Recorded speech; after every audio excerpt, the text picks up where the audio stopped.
জিততে অবশ্যই ভালো লাগে, খারাপ লাগার কিছু নাই। আর না মানে কতটা কাঙ্ক্ষিত ছিল একটা ম্যাচ হারার পর তো আসলে আপনার মনোবল অনেক কমে যাওয়ার কথা, আত্মবিশ্বাস একদম তলায় থাকার কথা, এবং সামনে যখন রংপুরের মতো একদম স্টারের একটা ফেভারিট টিম থাকে তখন আসলে মানে আপনাদের ইন্সপিরেশনটা কি ছিল?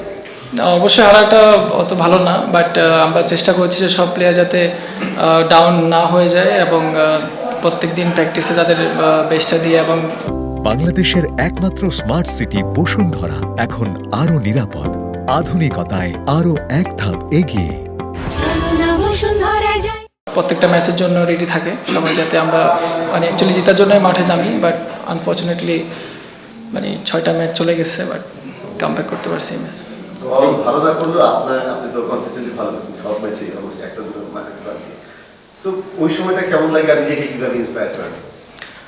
না আসলে হারার পরে আমরা সবাই নিজেদের মধ্যে কথা বলি, হোটেলে সবাই একসাথে বসি, আলাপ করি যে আসলে আমাদের কোথায় ভুল হয়েছিল বা কী করলে ভালো হতো। তো আবার সেম প্ল্যানে পজিটিভ ওয়েতে আবার মাঠে নামি, আবার চেষ্টা করি যে ম্যাচ জেতার জন্য মানে মাঠে খেলি, বাট রেজাল্ট একটা হয়ে যায় আর কি।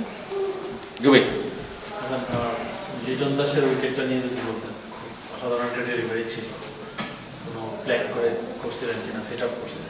না ওরকমই কিছু, মানে আমি মানে চাচ্ছিলাম যে প্রথমে সুইং করে বের করে পরে একটা মানে অ্যাঙ্গেলে একটা বল করবো, এরকম একটা প্ল্যান ছিল ওনার জন্য, বাট এক্সিকিউট করতে পারছে।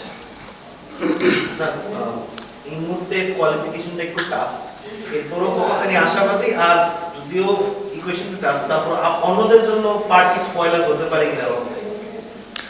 না আমাদের এখন মানে প্ল্যান যেটা মানে আজকে জয়ের পরে আমরা চিন্তা করতেছি আমাদের প্রত্যেকটা ম্যাচই গুরুত্বপূর্ণ। আমাদের মানে আজকে যেভাবে খেলেছি অবশ্যই বাকি ম্যাচগুলোতে আমাদের সেম এফোর্ট থাকবে ইনশাল্লাহ, আর আমরা চেষ্টা করবো যে জয় নিয়ে মাঠ থেকে বের হয়ে।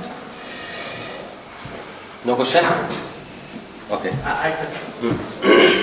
আপনাদেরকে সাপোর্ট দিতে অনেক দূর দূরান্ত থেকে মানুষজন চলে আসে, মানে একজন বলছিলেন যে অনেক দূর থেকে আসছেন মানে গাড়ি ভাড়া করে। তো আপনারা টানা কয়েকটা ম্যাচ হারলেন, এখন মানে নোয়াখালী বাসীর প্রতি আপনাদের মানে আপনার স্পেশালি আপনি কিন্তু নোয়াখালীর ছেলে, কোনো বার্তা থাকবে?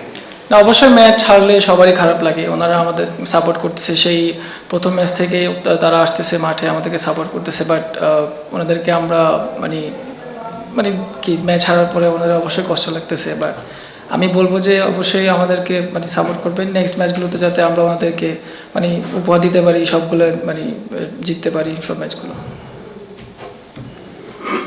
ওয়ার্ল্ড কাপ স্কোয়াড তো ঘোষণা করা হয়ে গেছে, কি মনে হয় কিছুদিন পরে ঘোষণা করলে ভালো হতো? তার এখনো আপনার স্কোয়াড চেঞ্জ করা যাবে তারিখ জানুয়ারি পর্যন্ত, যদি পারফর্ম করে যান আউটসাইড একটা চান্স?